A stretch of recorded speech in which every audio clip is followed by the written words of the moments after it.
como o doutor Hermes disse, eu trabalho em São Paulo e aqui. Aqui na Faculdade de Vitória, eu ajudei a fundar, de Direito de Vitória, ajudei a fundar o mestrado, que deu continuidade no doutorado, há mais de 20 anos que eu venho aqui sempre. Eu já sou meio capixaba, embora não tenha conseguido adquirir esse belo sotaque, na verdade, que eu acho muito parecido com o carioca, mas os capixabas não acham, né? Então é difícil para nós de fora poder avaliar isso. E eu fui procurador federal quando era muito jovem, em uma extinta instituição chamada Legião Brasileira de Assistência, que foi extinta pelo presidente Fernando Collor, na época, né? Mas eu pedi demissão para ir para a Alemanha, aliás, para ir para São Paulo, foi antes ainda, fazer o meu mestrado e doutorado, que era muito difícil e raro na época, né? Não podia conciliar. E foi uma decisão difícil, mas não me arrependo, embora admire demais a profissão de procurador federal. É o que eu seria hoje, quando a LBA foi extinta. Todos os colegas hoje são aposentados ou ativos ainda como procuradores federais. Então eu dizia para Ronald, a plateia que nós, vamos dizer assim, pensadores do direito, mas queremos ter é exatamente gente como vocês, que colocam a mão na massa e que modificam a realidade social por meio do direito, né? Que é essa ação estratégica que é necessária e que o professor é muito limitado para exercer. Ele exerce imediatamente via justamente os alunos como o Ronald, né? Que ele sim vai colocar a mão na massa e modificar o direito, a retórica material, como eu vou explicar para vocês, que é o mundo real. Então, colegas, o direito já é uma coisa meio estranha para o povo, né? Dentro do direito, a filosofia do direito é mais estranha ainda, mais minoritária. E dentro da filosofia do direito, a retórica jurídica é mais minoritária ainda. Até para os filósofos do direito, ela causa... O que é que você faz? Retórica? Que diabo é isso? Retórica não é a arte de enganar os outros? Aí eu digo assim, também é, mas não é só isso, né? Então, vou tentar esclarecer na cabeça de vocês, primeiro isso, o que é retórica, né? O que significa retórica jurídica, que é um dos sub-ramos da retórica em geral, que é um campo de estudos, viu, colegas, que está meio na moda hoje, mas não é uma moda, é mais antiga do que a própria filosofia. A retórica é uma coisa criada pelos advogados. Ela não é criada por literatos, que são aqueles que hoje mais estudam e se dedicam à retórica. Até os economistas, João, se dedicam mais à retórica do que nós, juristas. E quem inventou a retórica fomos nós. Isso é uma coisa histórica, né? Isso é uma situação que dá o que pensar, né? Por que isso aconteceu? Eu acredito no direito como ciência, mas isso não quer dizer desprezar a retórica, muito pelo contrário. Ela é a nossa maior aliada. Muito bem, se você chega em casa e o seu marido lhe pergunta: você é tão inteligente, você é tão estudiosa, o que é filosofia? Você estuda filosofia, a filosofia do direito? O que é isso? Eu quero dar uma resposta para vocês em 2 minutos. A filosofia implica 3 problemas. Primeiro, por que a gente vai pensar em problemas? É simples, colegas, porque respostas, soluções, cada um tem a sua. Cada pensador tem a sua. E aí vai ficar infinito o número de respostas diferentes às mesmas questões. Isso é o que se chama a primeira coisa da retórica, pensar por problemas. E por quê? Porque o que nós temos em comum são os problemas, não são as soluções. A primeira coisa para ser um grande filósofo é dizer: está todo mundo errado e o certo sou eu. Logo, a solução dele é que é a boa. E o outro já não concorda com ele, porque vai dizer a mesma coisa. A minha solução é essa e assim por diante. Então, o que eles têm em comum? Problemas. Por isso que eu vou definir filosofia a partir dos seus 3 problemas, que são muito simples, só são 3. O primeiro, de uma maneira mais pedante, é o epistemológico. Mas falando de uma maneira simples, é separar o direito do não direito. Esse é o primeiro problema da filosofia. O que faz de uma conduta, uma situação, ser uma situação relevante para o direito, juridicamente relevante? Porque algumas coisas não são relevantes para o direito e outras são. Como distinguir o direito do não direito? Essa é a pergunta do conhecimento, que, como eu disse, pedantemente falando, é o problema epistemológico, palavra inventada por Platão, que significa justamente conhecimento, episteme. O segundo problema, colegas, é separar o bom do mau direito.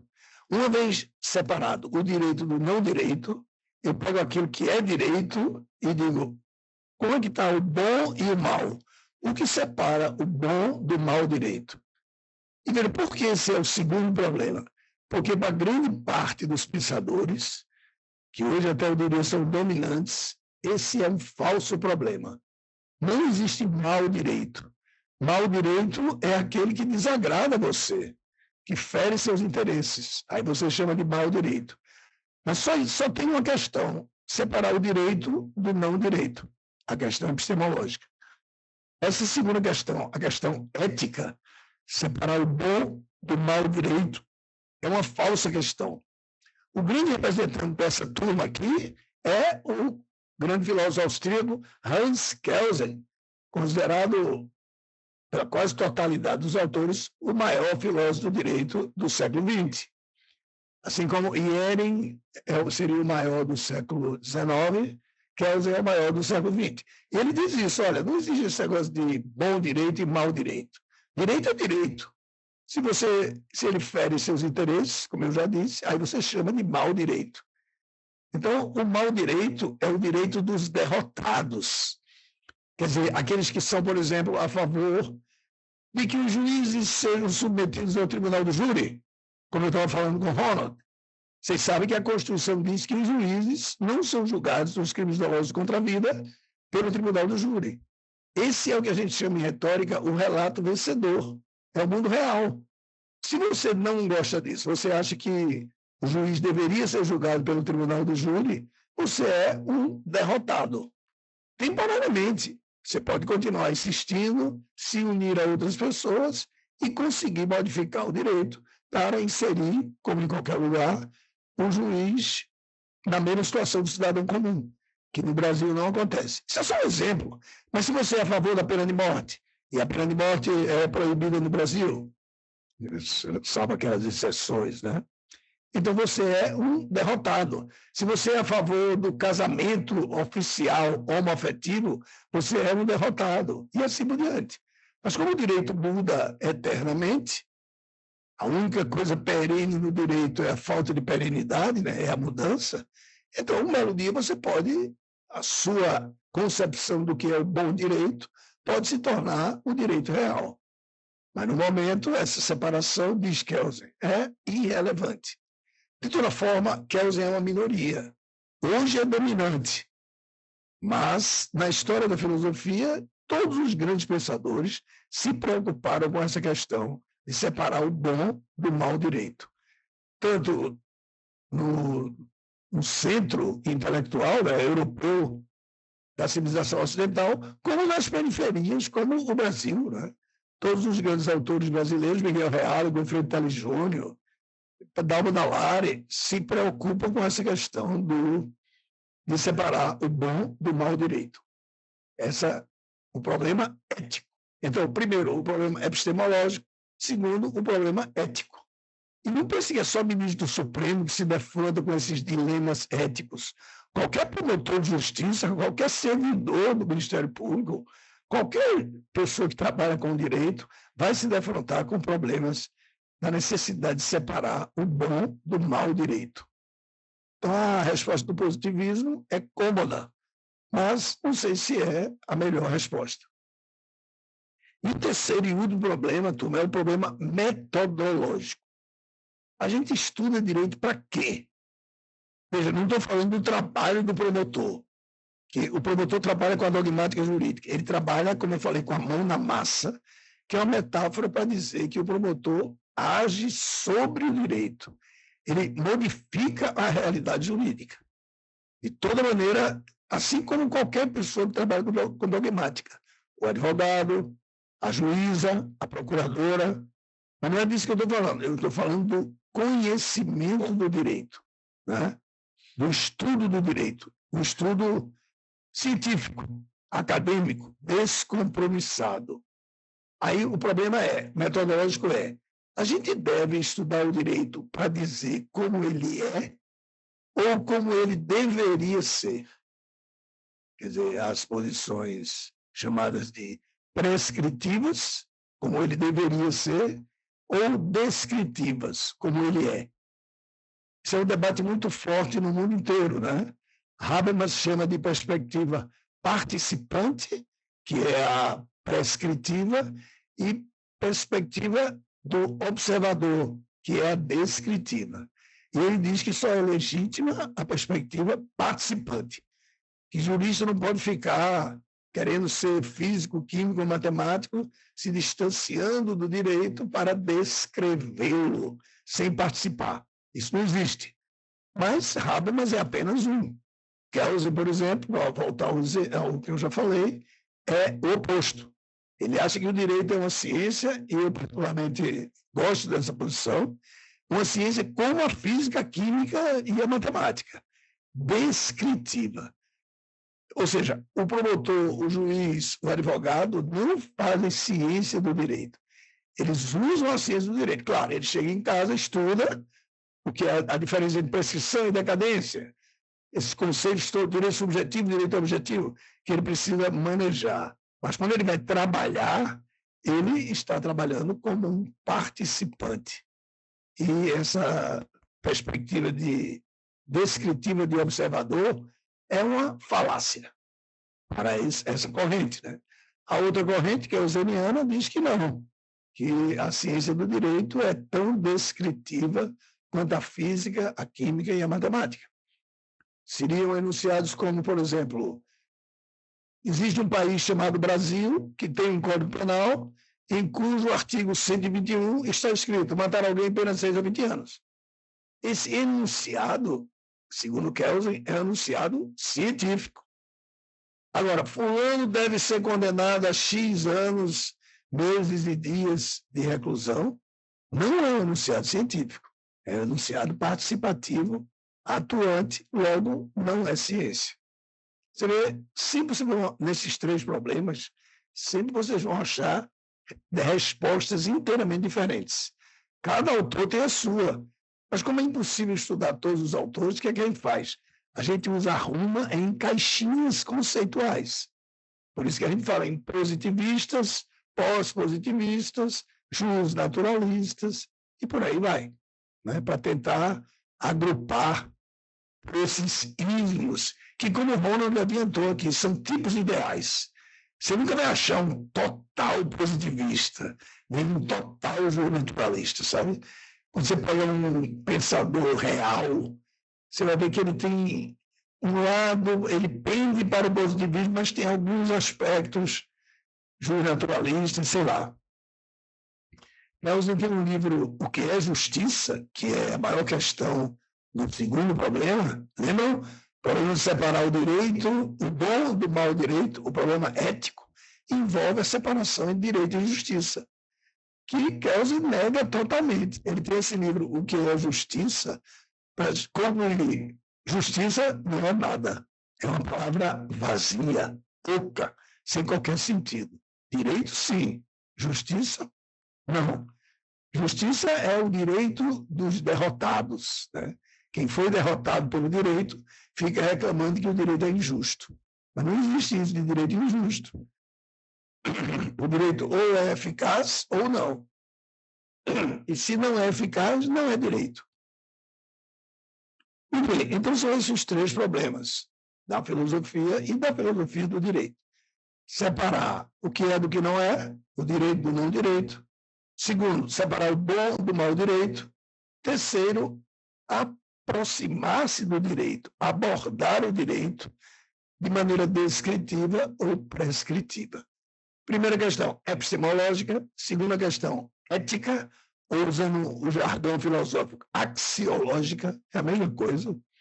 E terceira, a questão metodológica. Na linguagem comum, a gente chama de teoria da norma jurídica, é o problema do conhecimento. Teoria do direito subjetivo é o problema ético. E teoria do método, que é o problema metodológico.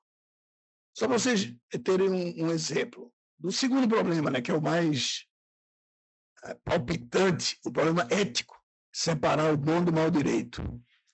Existem direitos acima do poder constituinte originário? Ou seja, eu posso dizer, no Irã, a imensa maioria das pessoas, e esse é o direito objetivo, acha que a mulher deve ser tutelada pelo homem.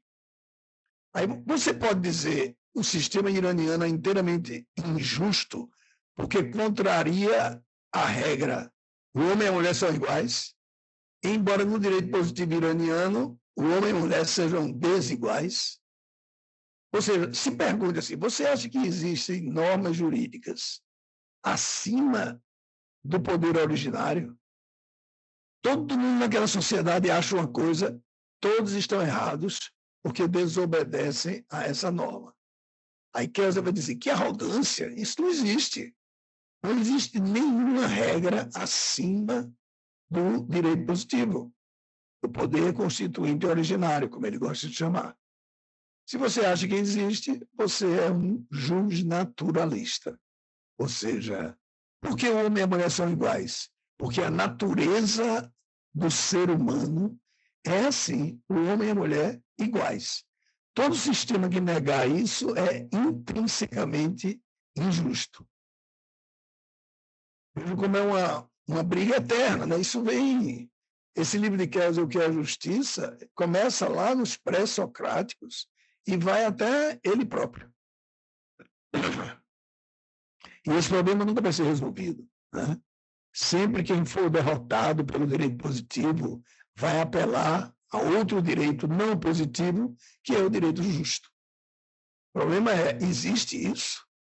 Aí você tem que refletir, é um problema filosófico, né, que envolve a nossa vida de juristas. Então, esses são os três problemas. Quer dizer, o legislador tem limites éticos a priori ou ele pode tudo? Resposta de Kelsen, ele pode tudo. Por isso que a norma fundamental de Kelsen não tem qualquer conteúdo. Ele pode dizer que o homem e a mulher são iguais, pode dizer que o homem é superior à mulher e pode dizer que a mulher é superior ao homem. Pode tudo, ele é inteiramente livre, o legislador originário. Já Robert Alexy, muito conhecido hoje em dia, né, que já é um contemporâneo nosso, esteve aqui e recebeu o título de doutor honoris causa da Faculdade de Direito de Vitória. Uma festa bonita. Alex diz de jeito nenhum. Pode todos os juízes do mundo dizerem isso, isso é intrinsecamente injusto. Aí você diz, você está se baseando em quê? Ele, como é moderno, não vai dizer na natureza, mas ele poderia dizer, é na natureza. E a natureza está acima do poder constituinte originário. Por isso essa metáfora, sabe, colegas? Direito natural. Porque o que é natural não está ao talante do poder. O poder não pode modificar a natureza. Isso está, pela primeira vez expresso com toda clareza, na peça teatral Antígona, de Sófocles, né? Que ela diz essa norma: todo ser humano merece ser enterrado ou cremado para não servir de pasto aos animais de rapina, é uma norma que está acima de qualquer poder constituinte originário.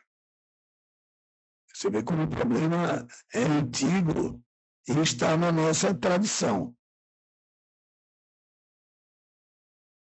Quanto ao primeiro problema, o que separa o direito do não direito, nós temos duas caixinhas também conceituais, que eu chamaria de ontológicos versus retóricos. E o que é que faz de você um ontológico ou um retórico? É uma ideia simples e poderosíssima, a ideia de verdade. Agora, turma, não pense nessa verdade que hoje se fala em verdade para consistente, Habermas fala em verdade consensual. No fundo, eu vejo isso como uma grande estratégia, sabe? Quando se fala na verdade no processo, o que é que a lei quer? Atrair para o processo o peso do conceito de verdade, que é um conceito nascido da matemática. Tem data de nascimento, turma. A verdade nem sempre existiu. E ela é uma estratégia altamente bem-sucedida. Acaba qualquer conversa. Isso é verdade, ou seja, não admite discussão. A verdade se descobre, não se cria, não se discute, não se argumenta. Ela é apenas desvelada. Daí o seu nome. Tem até uma operação da Polícia Federal com esse nome, Aletria. Lembram? Há um tempo estava envolvido, acho que na Lava Jato, uma coisa assim, uma suboperação. Aletria quer dizer exatamente desvelamento. É a palavra em grego para verdade. Então, se você vive na verdade, você é antológico. Se você não acha que a verdade é possível, você é retórico. Vocês veem aí por que a retórica é tão secundária diante dos ontológicos, né? Muitos estudos sobre isso, sabe? A verdade ela nos acalma. Ela é uma ideia que nos faz relaxar.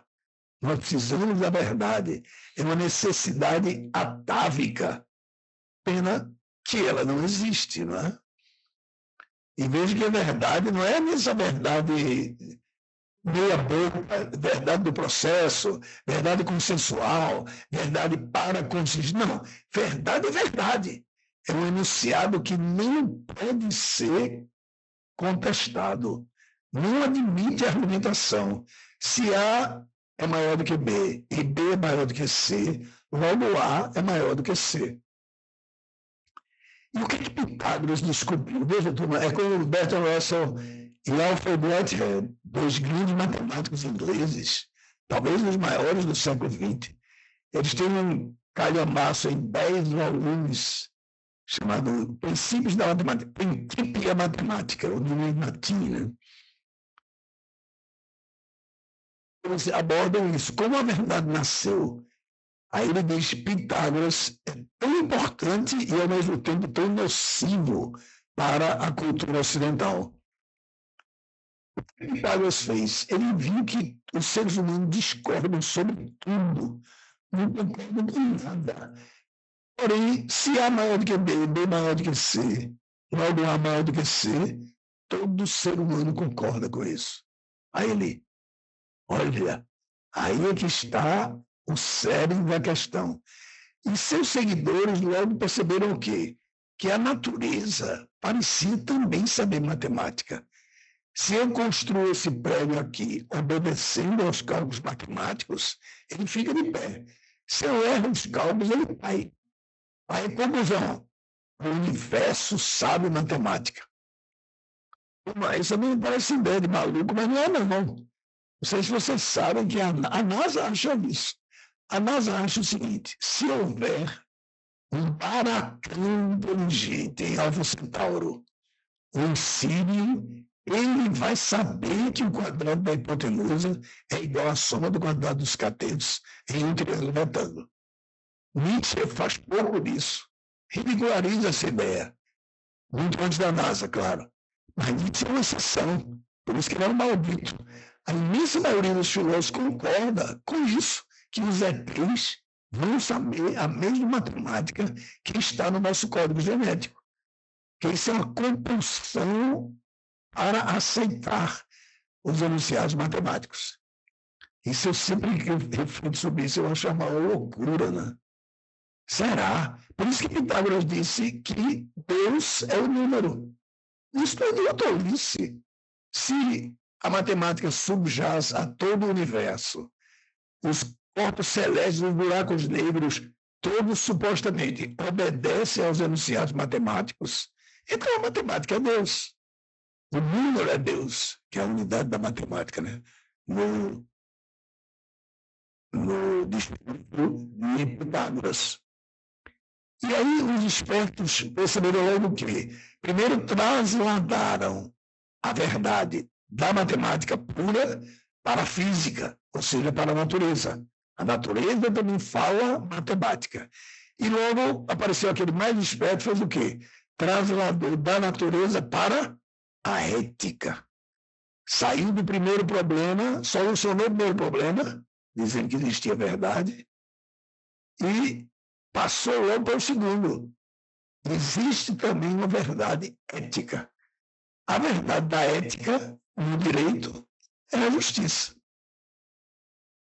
A justiça equivale no conhecimento à verdade, equivale na ética à justiça. É o certo.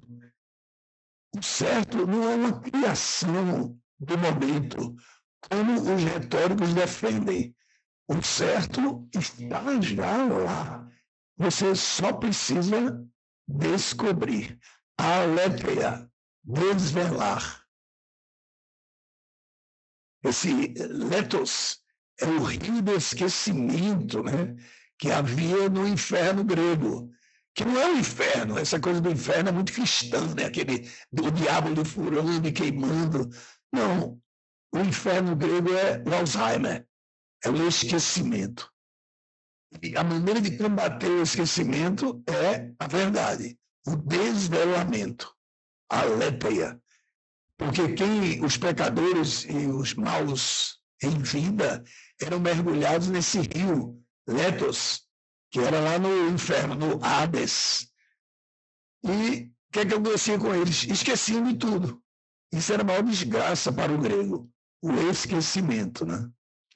E a verdade é uma luta para vencer o esquecimento. Vocês percebem aí a força da ontologia, né? Tem um livro que eu sinto muito de um psiquiatra de Nova York, moderno, morreu há pouco, judeu Bruno Bettelheim, que diz que a verdade é o conto de fadas para adultos.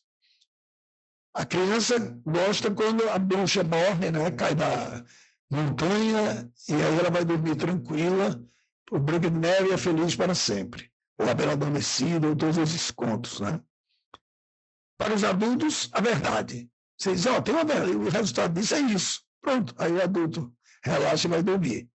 Diz esse psiquiatra. Por isso que as ontologias são tão dominantes, que nós precisamos da verdade para viver. E não esqueçam dos filhos da verdade. A coisa, o fato e o objeto. Esses são os filhos poderosos da verdade. Coisa, turma, é um negócio tão forte que é realidade. Não sei se vocês já pararam para pensar nisso. Vem de res, a mesma palavra que originou república, res pública, coisa pública. Realidade é como se pudesse ser traduzida ao pé da letra por coisidade. Quer dizer, o mundo é composto de coisas. O objeto, aí vem outro filho da verdade, objeto, aquilo que jaz à frente. Então, essa garrafa, ela é o que ela é, independente de nós estarmos aqui ou não, independente de nós a observarmos ou não. Ela tem uma substância, é outra palavra fortíssima, né? Ela é substante, ela existe por si mesma. Ela é o que é e acabou-se. O retórico diz, não, de jeito nenhum. Se houver motivos fortes o suficientes para a doutora Hermes Zanetti determinar que não existe essa garrafa não está aqui. Todos nós vamos dizer, essa garrafa não está aqui. Até a maior das verdades de Sócrates, Platão, né? Todo homem é mortal. É mesmo? Você já viu todo homem morrer? Será que não existe algum Highlander de 1.500 anos que está andando por aí e a gente não sabe? Quem que diz que todo homem é mortal? Todo mundo acredita em alguns homens imortais. Outros que ressuscitaram. Né? E por que diz que todo homem é mortal? Se houver interesses, convicções, posturas éticas fortes o suficiente para dizer que alguns seres humanos não morreram, esse vai ser a verdade, entre aspas, porque a retórica não acredita em verdade. Então, o nosso conhecimento é construído na situação, momentaneamente, por nós mesmos. Essa é a visão da retórica.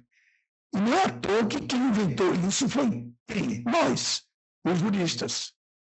Vocês sabem muito melhor do que eu as ficções jurídicas imensas que andam por aí. Né? Tem um livro de um grande realista dinamarquês, Carl Everton, sobre o dinheiro. Né? Naquela época de Bretton Woods, que estavam dando padrão ouro, e a gente vê que o dinheiro hoje é uma grande brincadeira. Né? A coisa mais importante do mundo é o dinheiro. E o dinheiro não é nada. É um acordo sobre nada. Sobre uma coisa que não existe. Já parou para pensar nisso? Nós criamos realidades. Hoje, essa visão retórica que é mais distante do senso comum, está ficando mais senso comum.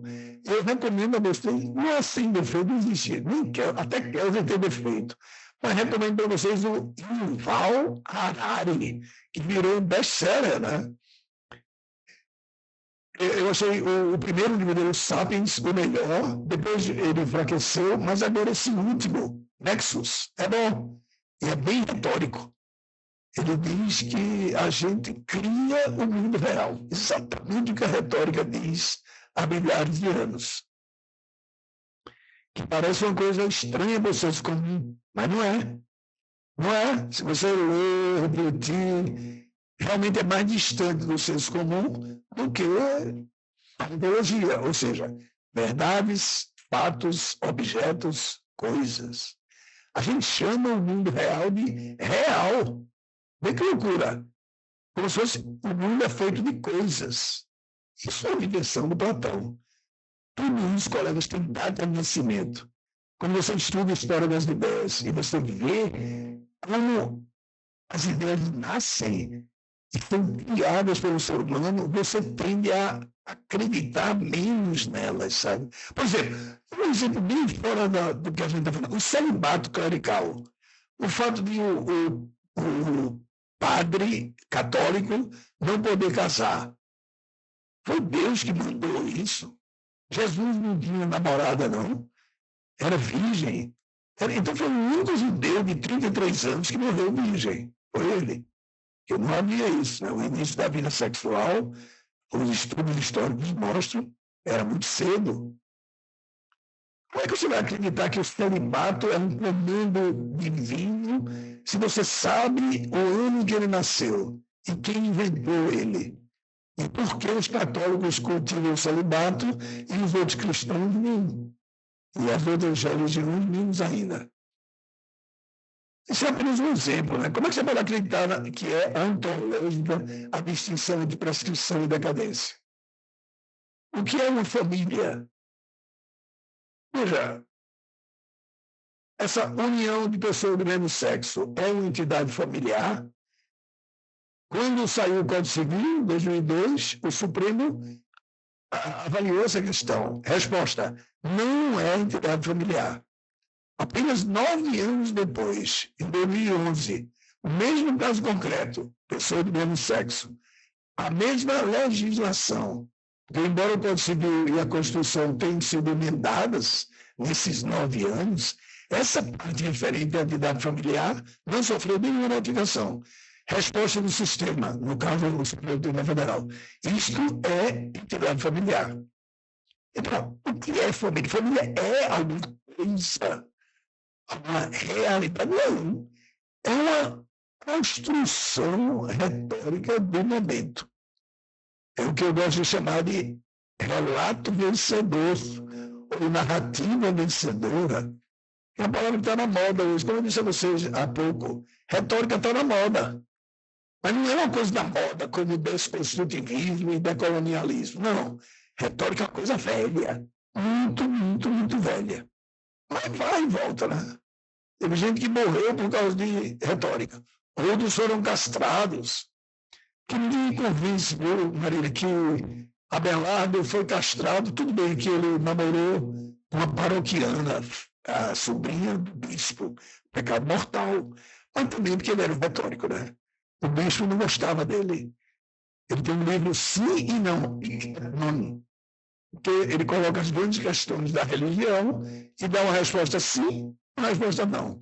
Uma resposta sim, uma resposta não. Isso é a essência da retórica, o dissório goi, divergentes argumentos. Ronald Marília sabe demais do que é isso. O que a gente vê na academia, na ciência brasileira? O professor é fã de Ronald Dworkin. Todo aluno tem que estudar Ronald Dworkin. E tem que estudar defendendo Dworkin. Não, você tem que apresentar um lado e o outro da questão. Depois você toma a sua posição. Mas você tem que saber se colocar no lugar do seu adversário. Essa é a grande virtude da metodologia retórica, que tem nome, como tudo na retórica milenar. Até na internet é uma maravilha. Tem muita porcaria. O ser humano faz porcaria com tudo, né? Mas tem esse lado bom.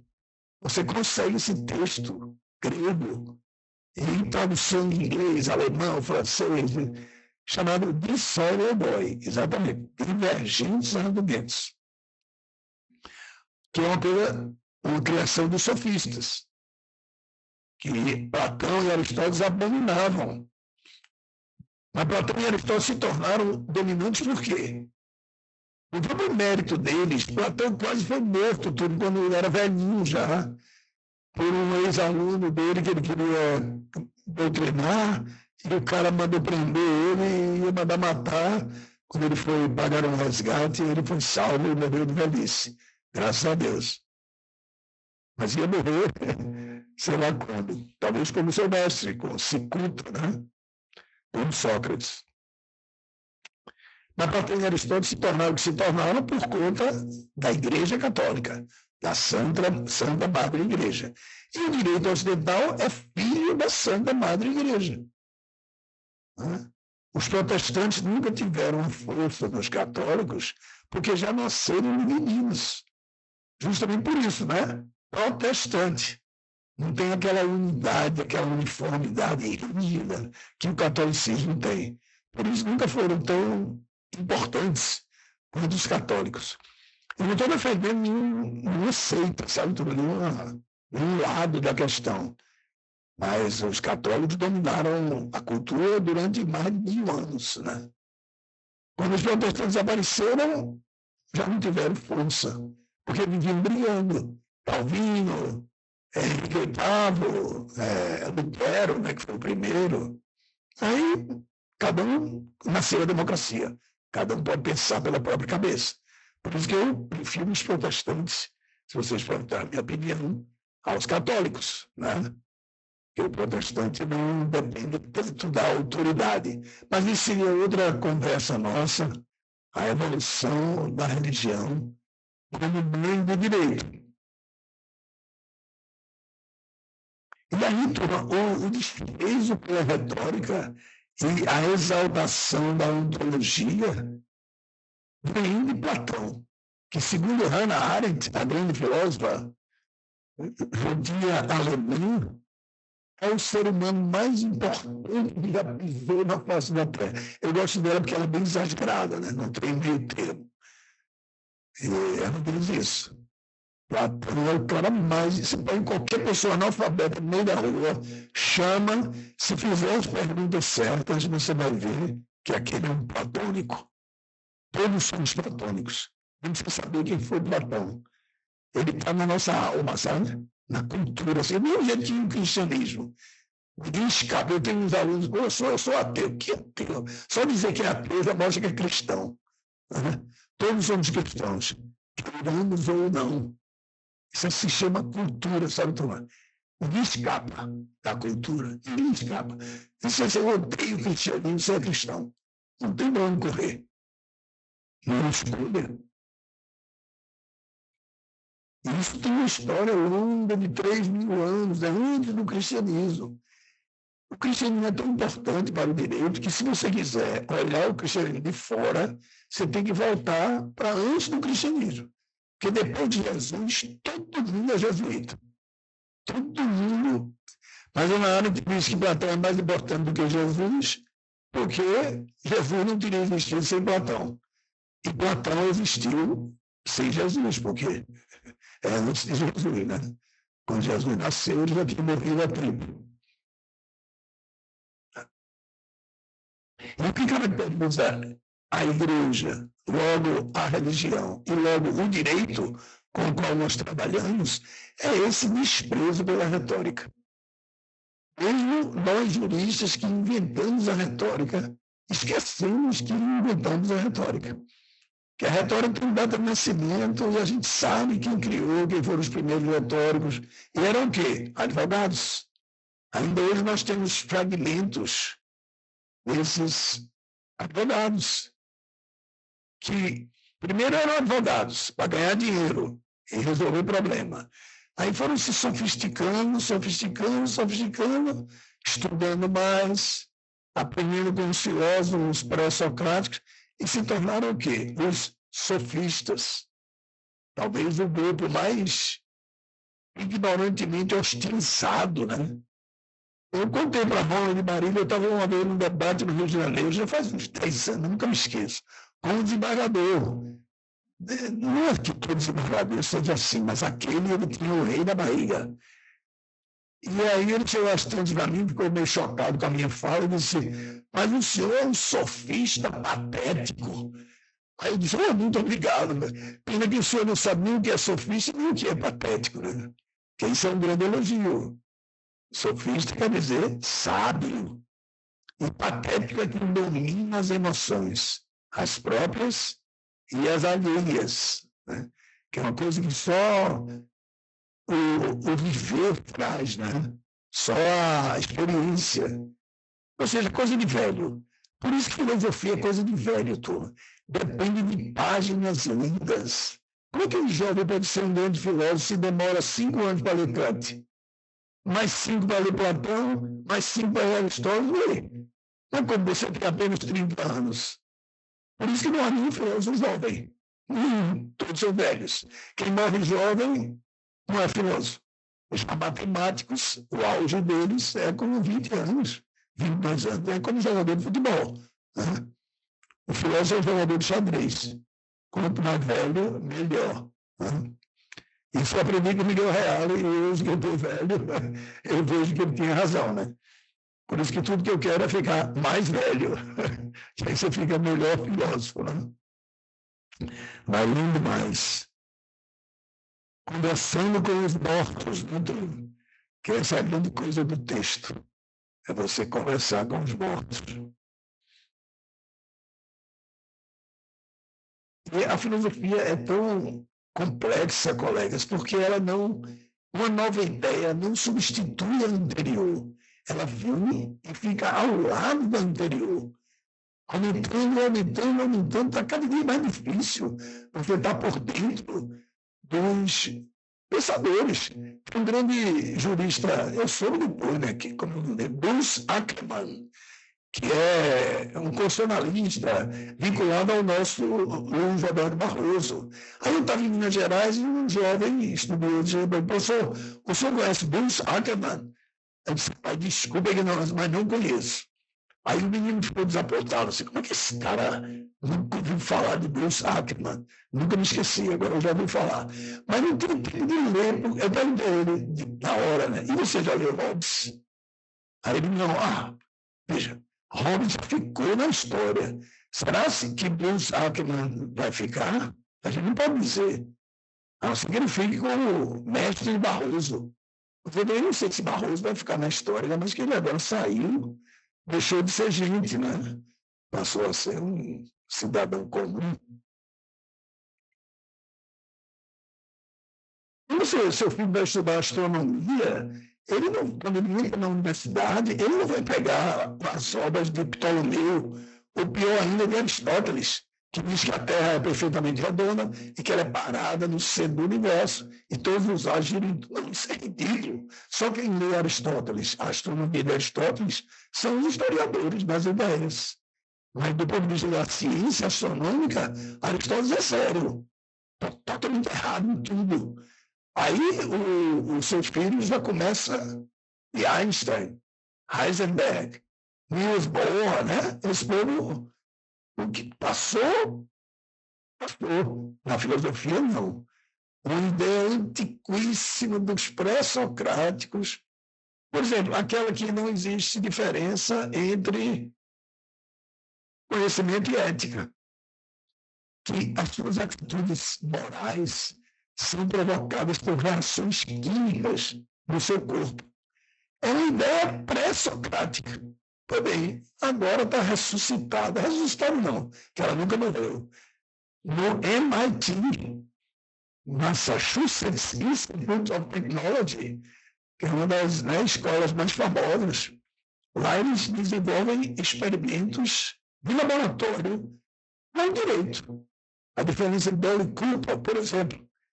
Eles estão tentando localizar qual é a região do cérebro que faz você acreditar na distinção de dor e culpa. Por quê? Porque a intenção é incognoscível. A intenção é abela, como chamam os retóricos. É uma coisa oculta. Por que um crime é culposo ou doloso? Pela exteriorização dos atos. Então, um promotor ameaça o outro. Um juiz dá tiro no outro, bola lá dando aqui, né? Então, um promotor ameaça o outro, vou matar você, faz essa tolice. Depois esquece, é um cara do bem, estava nervoso. Aí vai-se embora para Cachoeira Itapemirim para caçar patos. Não sei se tem pato lá, né? Aí o promotor ameaçado tem uma casa lá. Todo mundo sabe disso no Ministério Público, menos esse que o ameaçou. Não sabia. Aí está lá caçando pato, aí dá 2 horas da manhã, dá um tiro no pato, erra, bate numa pedra, bate noutra pedra, ricocheteia noutra pedra e atinge o ameaçado na testa, ao tempo em que ele dava leite para o seu filhinho que estava no meio de barriga. 2 horas da manhã. Eu tenho vontade que vai dizer que esse crime foi culposo. E ele foi culposo. Ninguém é você, você é Deus, você sabe disso. Então, a distinção de dor e culpa é uma criação a partir das condutas externadas. Porque a intenção, ninguém sabe limitar. E nunca vai saber. O que a gente tem no tribunal do júri é deduzir quais seriam as intenções. Não só no tribunal do júri, em qualquer procedimento jurídico. Isso é uma visão retórica da distinção entre dor e culpa, que não é a mesma do MIT. O MIT está dizendo que se você der choques em tal ou tal região do cérebro, aquilo vai provocar a confusão entre dor e culpa, ou a desconsideração entre dor e culpa. Tem um monte de livro desse pessoal, tem uma filósofa, Patricia Churchland, que é do MIT. Tem esse cara, Paul Zak, que escreveu sobre a oxitocina, a molécula do amor. Se a tese dele é que você der muita injeção de oxitocina em Fernando Beiramar, ele vai virar Jesus. Quer dizer, o cara é mau por causa de seu metabolismo interno. Veja que ideia, assim, estranha, derrotada pela cultura cristã, né? Pela cultura cristã, o mal é uma escolha, é do livre-arbítrio, você vai para o inferno. Né? O bom vai para o céu, o mal vai para o inferno. Que é outra ideia que tem data de nascimento. Para Santo Agostinho, todo mundo vai para o inferno. Por isso que o processo penal medieval, todo mundo era condenado. As ordalhas. O condenado, já pensou, vamos fazer isso, o acusado está ali, tá bom, vamos colocá-lo dentro de um saco cheio de escorpiões, cobras e outros animais peçonhentos. Se ele for mordido, era culpado. Se não for, Deus o salvou. Tem um nome bonito isso, as ordalhas medievais. Era assim, o processo penal era assim. Nós também, o livro de Foucault, Vigiar e Punir, que começa um livro moderno, um acontecimento moderno. Que era um maluco que supostamente tentou matar o rei da França. E o que o processo penal faz com esse sujeito? Né? Como esses marcos civilizatórios são frágeis, são criados, ainda hoje se embala a gente, eu falando como. Ah, não foi com o nome, não foi com um orientando meu lá da FTV. Hoje, que eu vi no YouTube, empalamentos. Brincadeira, a gente vive numa bolha de civilização que a gente pensa que essas coisas se acabaram. Não. Essa galera não.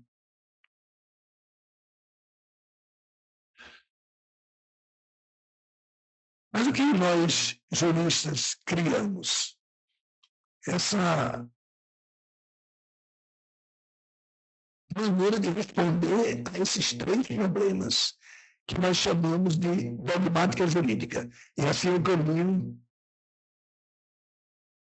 para a conclusão, né, que a gente teve tempo para debater, caso vocês queiram.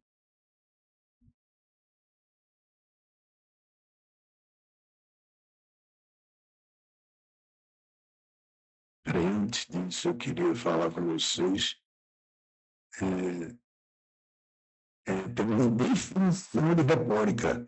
Quando alguém chamou a atenção quando ele introduziu o tema, né?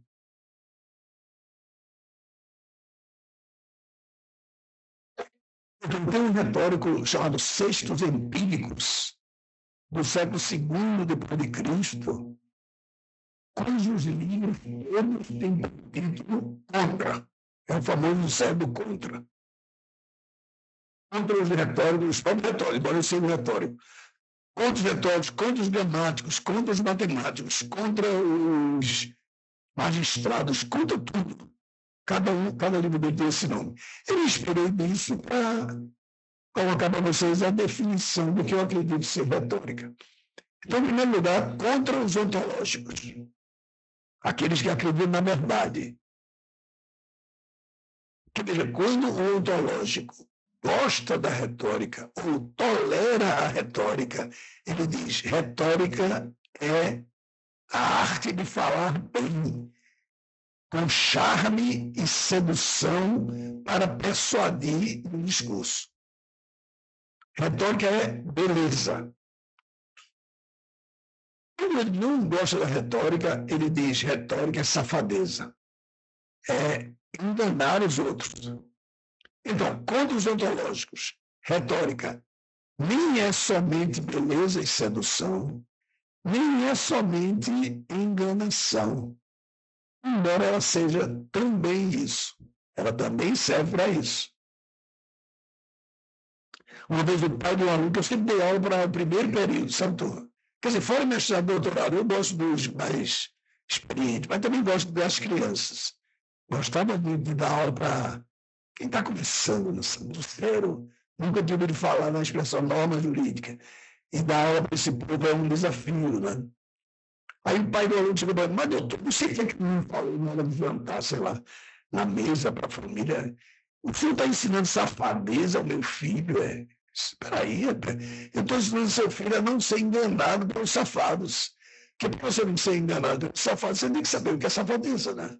Senão você não vai nem perceber que está sendo enganado pelo safado. Então a retórica também é enganação, também é sedução, mas não é só isso.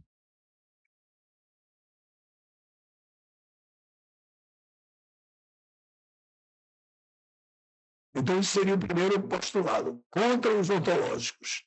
Retórica não é somente enganação, eu chamo de engodo, e não é somente sedução, embora sejam também essas duas coisas.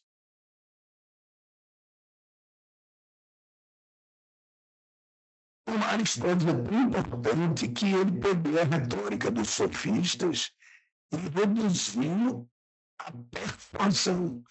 Para Aristóteles, retórica é só persuasão. Persuasão é o convencimento sincero. É você, sem esconder do seu interlocutor nenhum dado relevante, convencê-lo do seu discurso. é o ideal de todo mundo, né? Convencer os outros da sua opinião. Qual é o sonho de todo ser humano? Turma, o dinheiro, o poder, aliás, desculpe, o dinheiro, o sexo, a situação social são apenas meios. Qual é o fim do ser humano? Poder. A maior paixão do ser humano é o poder. Agora, entenda poder no sentido filosófico. O que é poder? É a capacidade de impor o seu relato aos demais. Qualquer que seja a forma de conseguir essa imposição. O ideal é que seja pela persuasão. Aristóteles está certíssimo. Se eu convencer você sinceramente das minhas ideias e você, puxa, concordo com você, está certo, esse é o ideal. Só que isso quase nunca acontece. Mas tem outras maneiras de obter poder. Por exemplo, a ameaça. O que somos nós juristas, se não os patronos da ameaça? Né? O direito é a ameaça de sanção, que eu chamava de coercitividade, é a Zwingbarkeit. Então, o direito é a ameaça de uma sanção violenta e irresistível. O direito não pode sancionar todo mundo. Você não pode colocar um policial atrás de cada pessoa, um promotor e um juiz, né, para fazer a carreirinha toda da dogmática jurídica. O que é que você faz? Você ameaça todos e a maioria, com medo da sanção, faz o que você está determinando. Então, isso é o poder. Se você conseguir persuadir, ótimo. Se não, ameaça. A mentira. Há uma série de formas de impor o seu relato. E resistir a isso quem estuda retórica resiste melhor. É isso que o pai desse meu aluno não sabia, né? Depois terminou ficando meu amigo. E apareceu na minha aula para... Aí eu digo, está aqui para aprender safadeza também, né? Seja bem-vindo. Que não é safadeza, sabe, turma? A retórica da ética é a mãe da tolerância. Quem é muito cheio de certezas tende à intolerância. Isso é uma coisa do nosso código genético. Nós somos assim. Nós tendemos a poder. Nosso maior desejo, nosso maior objetivo é o poder. Maquiavel já nos ensinou isso faz tempo, mas não deu a dimensão filosófica, porque ele estava muito preocupado com a prática política. Né? Mas se você lê nas entrelinhas, você vai ver por que ele é um grande autor, que a gente lê até hoje, né? Tantos séculos depois. Ele é da idade do Brasil. A época central dele foi 1500. Desculpe, da idade do Brasil para os europeus, né? Claro, que o Brasil sempre existiu. Então, o segundo esteio da retórica, ele chamaria de contra os retóricos aristotélicos. Que Aristóteles é tão importante que a ideia dele se tornou dominante. Mudou o mundo. Todos vocês aqui estudaram a diferença entre inconstitucionalidade formal e inconstitucionalidade material. Tem em qualquer manual de direito constitucional. Isso é baseado em Aristóteles. Eu nunca vi um manual que dissesse isso, mas qualquer filósofo sabe. Né? Inconstitucionalidade formal. Autoridade incompetente ou rito de elaboração com defeito insanável. E depois, a inconstitucionalidade material, que é o desacordo com o conteúdo ético da norma superior. Isso é a invenção de Aristóteles. Então, ele foi o que, querendo combater os sofistas, que eram os patronos da retórica, ele disse, não, isso não é retórica. Retórica é só quando o convencimento sincero acontece. Essa história de ameaça, simulação, dissimulação, arrogância, ironia, engodo, falsa modéstia, Todas essas estratégias discursivas do ser humano, isso não é retórica, disse Aristóteles. Isso é o quê? Sofística, heurística, que é a palavra mais técnica. E a heurística não faz parte da retórica porque ela é dissimulada, ela é oculta. Todas essas estratégias, eu acho que o único grande filósofo que se ocupou da heurística foi Arthur Schopenhauer, de quem vocês já ouviram falar demais, né? É um grande pensador. Agora, totalmente eclipsado pelo seu contemporâneo ontológico. Quem é? Hegel. Schopenhauer era tão doido que ele marcou a aula dele no mesmo horário de Hegel, para o aluno ter que escolher. Resultado, ele tinha 4 alunos e Hegel tinha 400. Ele, chato, feio e mal amanhado. E Hegel, o maior bonitão, amigo do imperador, bola toda. Né? Mas, além de tudo, por quê? Porque Hegel era um defensor da verdade. Né? E a plateia queria isso. E Schopenhauer falando de heurística. Mas é um grande livro, um livro inacabado. Ele ia acabar, mas, meu Deus, ele foi deixando de lado. Mas eu considero um grande pensador. Era um pensador marginal, maldito. Como Nietzsche. São os dois alemães malditos. Schopenhauer e Nietzsche. Aliás, Nietzsche vive citando Schopenhauer. Schopenhauer não cita Nietzsche porque veio antes, né? Claro. Então, contra os retóricos aristotélicos, retórica não é apenas persuasão, turma. Vocês que são servidores e promotores, como é que vocês vão chegar para persuadir sinceramente os participantes do discurso de alguma coisa? O que a gente quer é ganhar, turma, é vencer. Né? Vencer, se for pelo lado da persuasão, pelo acordo, ótimo. Mas qual é o criminoso que vai comportar? Realmente eu sou um criminoso safado, eu mereço 20 anos de cadeia, sem direito à punição, a terra do pensador, do promotor. Qual é o criminoso que vai dizer isso? Não vai haver persuasão. A persuasão é uma mercadoria escassa. Ela só acontece entre grandes amigos, eu diria, ou às vezes na ciência, quando o interesse é encontrar um acordo. Aí sim, mas isso é muito raro. A maioria das situações nós estamos brigando por bens escassos, seja um prato de comida, um emprego, o amor e o carinho. Tudo isso são recursos escassos pelos quais nós lutamos. Então, como é que nós podemos acreditar que um pai vai ser convencido pelo promotor, pelo juiz, pelo advogado, de que o filho deve ser criado pela mãe e não por ele? Ou o contrário. Qual é a mãe que vai concordar? Leve o menino para criar, porque você é uma pessoa mais madura do que eu, mais equilibrada. É melhor que fique com você. Eu nunca vi isso acontecer, né? Porque, como todo jovem, eu pratiquei o crime de fazer direito de família, né? Que eu não aconselho a ninguém. Porque você é um psicólogo, o cara liga de madrugada, o que ele quer que você traga a mulher de volta. Eu digo, meu querido, eu sou advogado, eu sou entendeu? Não, mas ela me abandonou. O cara tem que ser um, né? Aí eu aprendi isso e me afastei, graças a Deus. Direito tributário é melhor, viu, Marília?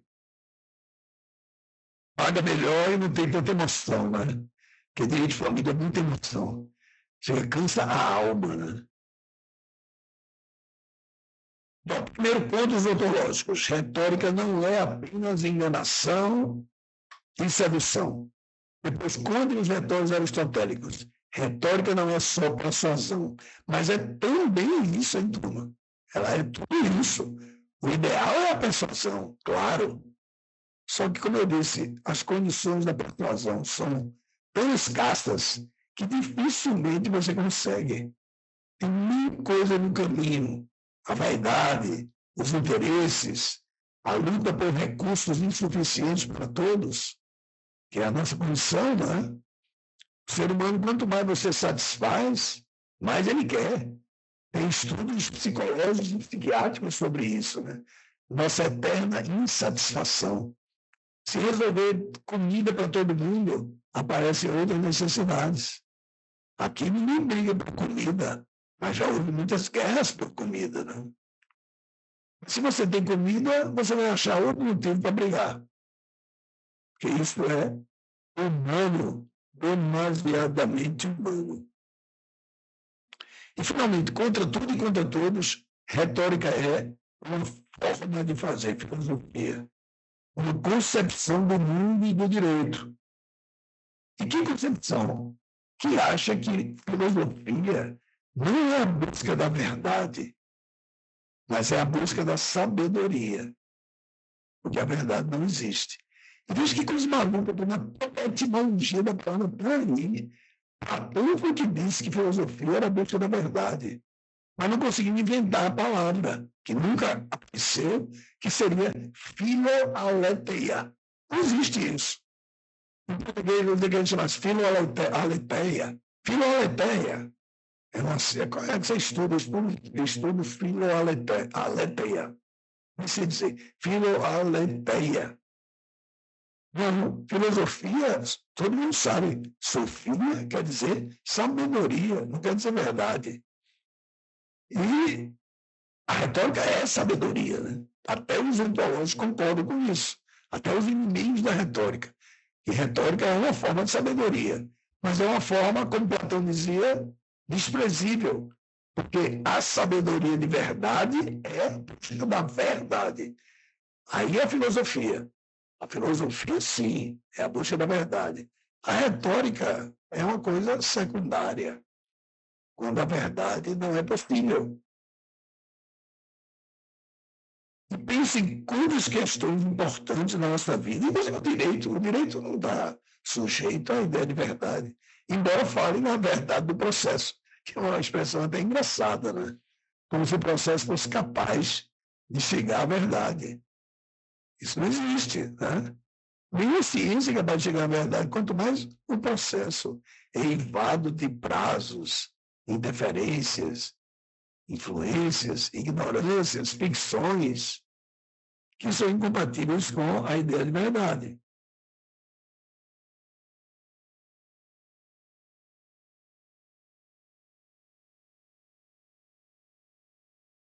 Mas a verdade é a ideia mais poderosa que você pode encontrar por aí, né? E, como eu falei, a verdade em seus filhos. Eu fui criado, colegas, minha mãe dizendo que é isso, meu filho, contra fatos não há argumentos. Aí fui aprendendo, né? Aquele...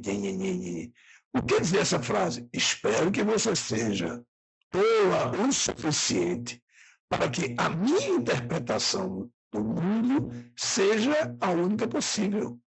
É isso que eu estou dizendo. Contra fatos não há argumentos. O que é fato? Fato é a minha opinião sobre o mundo. Não existem fatos.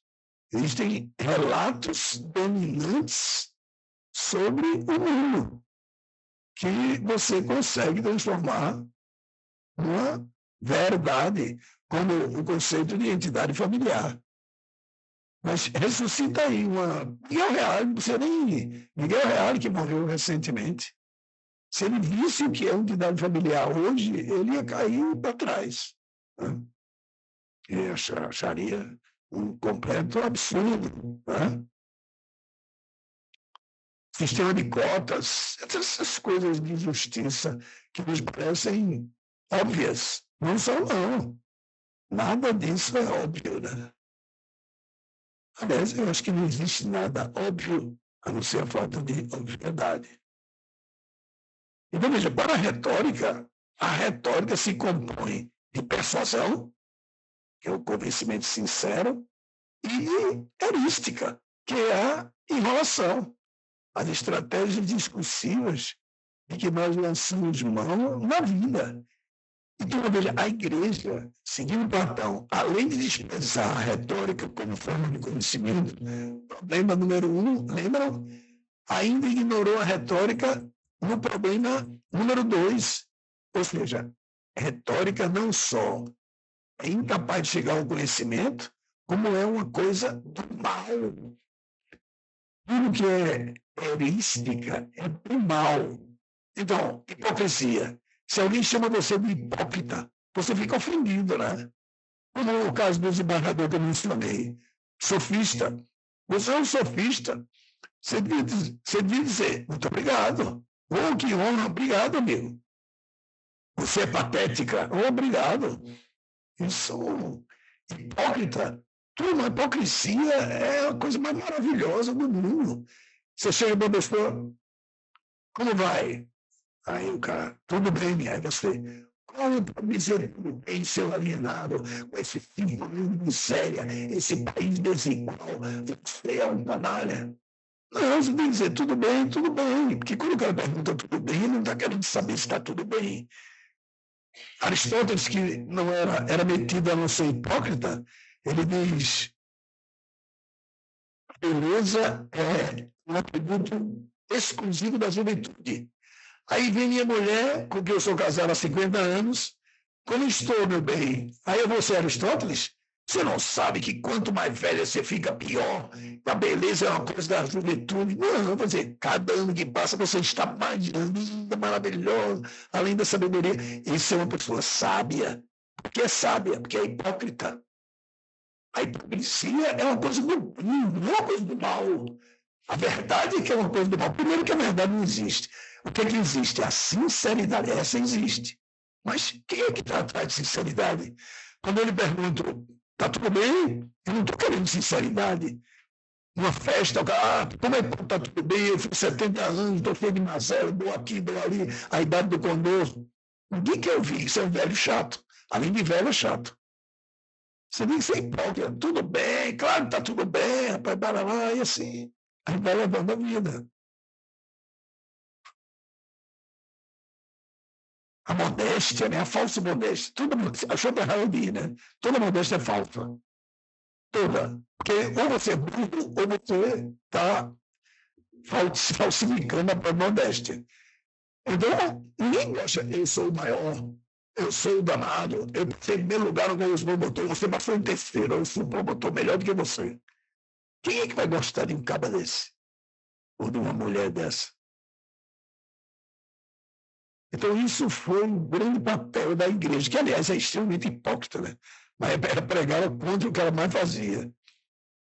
As vias sofísticas, tecnicamente chamadas vias erísticas, além de não levarem ao conhecimento, afastam-nos da boa ética. É coisa do mal. Bom, vocês viram o filme ou leram o livro? Os dois são ótimos. O Nome da Rosa, de Humberto Eco, né? A gente não tem esse livro de Aristóteles, o Tratado sobre o Riso. Não tem. Mas a gente tem uma coisa que se chama doxografia, que são outros autores, contemporâneos ou depois, se referindo a esse livro. Então, os eruditos acham que esse livro existiu mesmo. E foi extinto, acabou-se, não tem cópia, porque não interessava à igreja. E sabe por quê? Porque o livro é uma coisa do demônio. Nos primórdios quando a Igreja Católica estava se firmando, né? Se vocês tiverem a oportunidade de ver aquele quadro de Hieronymus Bosch, que é Céu, Purgatório e Inferno. São 3 quadros daqueles medievais que abrem assim, sabe? Claro que o melhor é o inferno. Todos os demônios estão vindo, todos. Isso é uma coisa que vem de Roma. A pessoa do bem não ri. Claro, no sentido de gargalhar, né? Só faz assim, sorrir. O sábio, digno, primeiro não anda rápido, nunca chega na hora. Até hoje na Espanha tem essa cultura, né? Tem que chegar atrasado. Quem é chique chega atrasado. O brega chega na hora. Claro que isso é anti-germânico, que o cristianismo não é tão forte lá para cima da Europa, né? Então, por isso que eles são brutais. Mas o verdadeiro cristão chega atrasado. não gargalha nunca, ele só sorri. E aí Aristóteles tinha escrito, como Aristóteles não era cristão, e era um cara afável e, sei lá, pesquisador, né? Sem compromisso com qualquer facção, ele dizem os eruditos que ele elogia o riso, nesse tratado do riso. E Humberto Eco, que é um cara também erudito, não existe mais gente assim, rapaz. Cara, nunca vi um cara tão erudito. Eu sou fã dele. Ele nem é um grande filósofo assim, mas ele sabe tudo sobre os grandes filósofos. Erudito, é o que se chama de erudito. Né? Ele escreveu esse livro, O Nome da Rosa, misturando uma história policial com uma história altamente erudita, que é o desaparecimento do livro de Aristóteles sobre o riso. Esse que é o relato dominante que nos chegou. Muito bem, mas aí a gente chega na modernidade. E ninguém inventou, no Digesto Romano tem essa frase célebre, aí já estou chegando na conclusão, que é onde societas e onde sociedade, aí direito. Onde sociedade tem um tipo de direito. Esse direito não é o direito justo, é o direito positivo. Positivo não é o contrário de negativo, né? Positivo é o contrário de ideal. Positivo quer dizer justo, colocado, efetivo. Toda sociedade, e a sabedoria dos antigos já nos dizia isso, tem uma forma de direito. Então, nós temos o direito romano, que não existe mais, é o direito romano clássico, temos o direito caldeu, assírio, babilônio, etc. E na modernidade aparece uma forma de direito positivo que nunca tinha acontecido antes, que é esse direito que nós chamamos o direito dogmático. É esse direito com o qual nós trabalhamos hoje, no mundo inteiro. É um grande sucesso, vamos dizer assim, da civilização ocidental. Que impressiona profundamente ver o direito chinês, o direito japonês, usando as estratégias dogmáticas. Quais são? Dupla jurisdição, princípio do contraditório, sabe? Essas coisas nunca existiram. E são criações, marcos civilizatórios da modernidade. E elas são características do direito dogmático. A proibição do não líquido nunca existiu isso. Lembram o que é isso? A obrigatoriedade de decidir. Isso nunca existiu. Salomão é considerado sábio. Por quê? Porque não decidiu. Imagina um juiz moderno, um promotor mesmo fazendo isso. Você está em dúvida sobre uma lide, aí diz, então destrua a casa. Eu não sei se é do irmão tal ou do irmão B, destrua a casa. Está resolvido o problema. E Salomão fez isso. Por quê? Porque no tempo dele não havia a proibição do non-liquid, que é uma característica do direito moderno, do direito dogmaticamente organizado. Não foi o autor que inventou isso. Foi a própria sociedade que foi criando esses mecanismos. Né? Essa obrigatoriedade de decidir é uma coisa muito inusitada. Mas como nós já nascemos nesse ambiente, a gente pensa que o direito é assim. Não é, turma. Não tem essa metodologia. O direito não é assim. O direito está assim. Ele foi construído para ser assim. O meu pode deixar de ser-lo. Né? Sei lá, nos procedimentos alternativos de solução do conflito, se eles vão dominar, enfraquecer o judiciário, já tem muitos autores falando do pós-judiciário, né?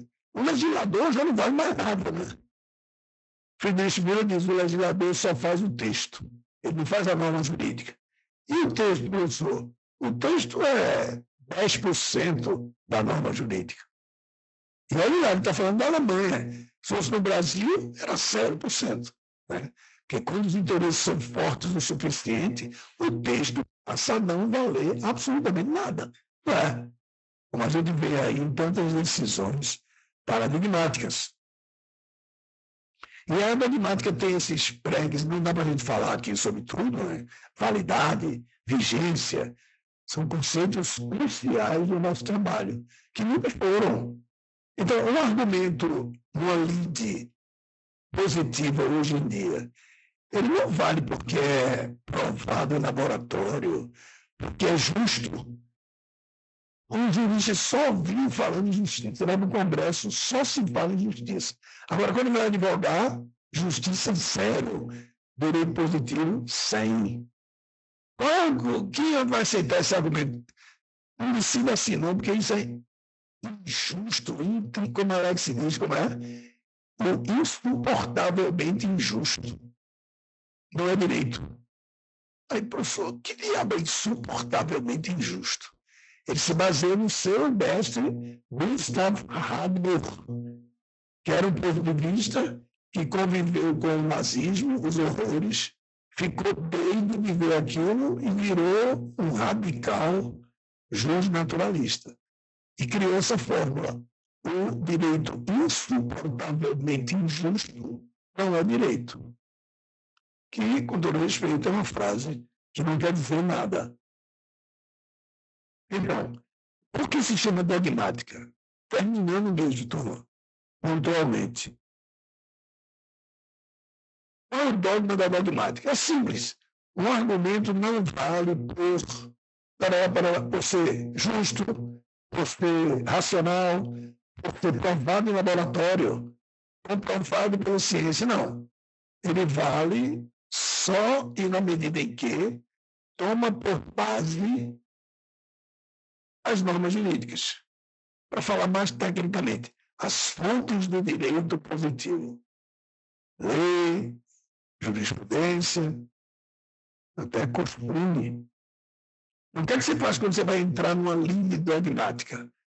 Promotores, advogados, juízes, todo mundo se municia de textos válidos, pertinentes e vigentes, nos quais vai basear a sua argumentação. Então, eu compro um liquidificador que vem quebrado. Aí, com vícios redibitórios, é que a gente inventa essas palavras para ninguém entender, né? Como o médico faz? Ainda é pior do que médico. É igual assim, eu me vingo dos médicos no tribunal. Eles se vingam de mim no hospital. É assim, né? Cada um na sua. Então, eu compro um liquidificador quebrado. O que é que eu faço? Depois de tentar conciliar, não consegui, vamos para a justiça, vamos para o direito dogmático, que é o direito do litígio, né? O que é que eu faço? Eu me municio de 2 artigos da Constituição, 3 do Código Civil, 5 do Código do Consumidor e umas 6 ou 7 decisões de tribunais que julgaram procedente teses semelhantes à minha. Pronto. A outra parte, o advogado da Casas Bahia, onde eu comprei o liquidificador, faz a mesma coisa. A juíza faz a mesma coisa. O promotor, se for o caso, faz a mesma coisa. Todo mundo faz isso. Se inicia de dogmas, que a rigor são textos jurídicos, ainda não são normas jurídicas.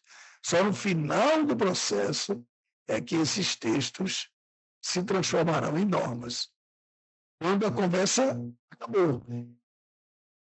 Veja, acontece, eu sempre cito esse exemplo, que aconteceu. Um garoto dá uma surra no outro na faculdade, quebra os dentes, um fortão e magrinho. Aí, o que é isso? Os fatos são cegos. Por isso que eu digo que fato não existe, né? O fato não é portador de um significado próprio. Ele não consegue. Aí eu vou ver as partes, eu tenho os textos positivados, os dogmas. Aí, eu sou advogado de defesa. Qual foi o texto que eu escolhi? Rixa ou lesão corporal leve. Outro advogado escolheu tentativa de homicídio. Quebrou 6 dentes do menino, tentativa de homicídio. E a juíza escolheu lesão corporal grave. Pronto. Cada um se municia dos textos pertinentes, tem que dizer, não pode ser a CLT, tem que ser textos pertinentes ao caso, porém que reflitam os seus interesses. O promotor também tem um interesse. Eu não concordo quando se diz que o interesse é condenar e lascar o réu. Nem sempre é assim. Mas o promotor tem ideia, até que seja não lascar o réu. É o interesse do promotor. Ele diz, olha, eu vou pedir pela absolvição, porque eu acho que as provas não são robustas o suficientes. Isso também é uma posição que o Ministério vai tomar. Né? Então, essa escolha dos textos, todos têm que fazer, mas os textos são diferentes. As interpretações vão ser diferentes. As argumentações vão ser diferentes. E quando a conversa acabar, nós temos a decisão. Quando não se pode mais argumentar, segundo Friedrich Müller, que eu considero o grande hermeneuta do nosso tempo, aí nós temos a norma jurídica. A norma jurídica é aquela coisa, cala a boca que este fato é isso. Ou seja, isto foi ou é uma lesão corporal leve. Isto é uma entidade familiar. Isto é um adultério. Isto é... Aí vai. É quando o fato se torna cognoscível, conhecido. Né? A dogmática jurídica responde àquelas perguntas que eu falei no começo. O que é que separa o direito do não direito? Isso é direito. É juridicamente relevante. Por isso que a gente abriu o processo. Depois resolve também a questão do bem e do mal. Não, o bem é a decisão do sistema. Isto é uma lesão corporal leve. E você não pode mais argumentar. É por isso que a dogmática funciona tão bem, né? Ela é uma grande construção hermenêutica do Ocidente. E é um dos sinais do poder do Ocidente, Santo. Que é isso que eu falei, como é surpreendente ver a China falando de ação de inconstitucionalidade, quando ela nunca teve uma carta magna, por exemplo. E o direito chinês copia o direito brasileiro e o direito ocidental, desculpa o ato falho, em muitos pontos. Né? E isso é surpreendente. Como a dogmática se universalizou. Turma, terminando mesmo, a última coisa. Tem um autor, um historiador, conservador, chamado Neil Ferguson. Não sei se vocês já leram esse cara. Ele tem um livro bem famoso, best-seller. O original é The West and the Rest, o Ocidente e o Resto. Mas o tradutor brasileiro, que o Brasil está no resto, ele não quis falar assim, aí ele traduziu, não é? Ocidente, e agora eu não lembro, mas é uma tradução que não tem nada a ver com isso. Mas qual é a tese desse cara? Imagina se um ET chegasse aqui em 1400, aqui na Terra. Ele olhasse e você dissesse para ele, olha, tá vendo aquele povinho ali? E apontasse para a Europa. Isso vai mandar no mundo em tudo. Cultura, força militar, ciência e tecnologia, tudo. O ET ia olhar, o que aquele povo miserável que, cujas mulheres morrem de parto com 25 anos, quando você tem ali o Nepal, os Incas, os Aztecas, os Maias, muito mais evoluídos do que os europeus, quem diria que ia acontecer isso? Pois bem, eu acho que um dos motivos, um dos esteios dessa vitória europeia é a dogmática jurídica, a organização do direito como dogmática, que é uma invenção deles. Assim como inventaram Hollywood e o rock and roll. Isso também deu uma força grande a eles. Mas a dogmática jurídica é uma grande instituição, né? E já está dando sinais de esgotamento. Além do que eu falei do non-liquid, ainda tem o monopólio da jurisdição por parte do Estado, que nesse ponto está cada vez mais nítida que o Estado não é capaz de monopolizar o direito. Mas ele pretende, né? Direito é aquilo que o Estado diz que é direito. Nem sempre. Muito bem, colegas. Agradeço demais a paciência e estou à disposição para qualquer esclarecimento.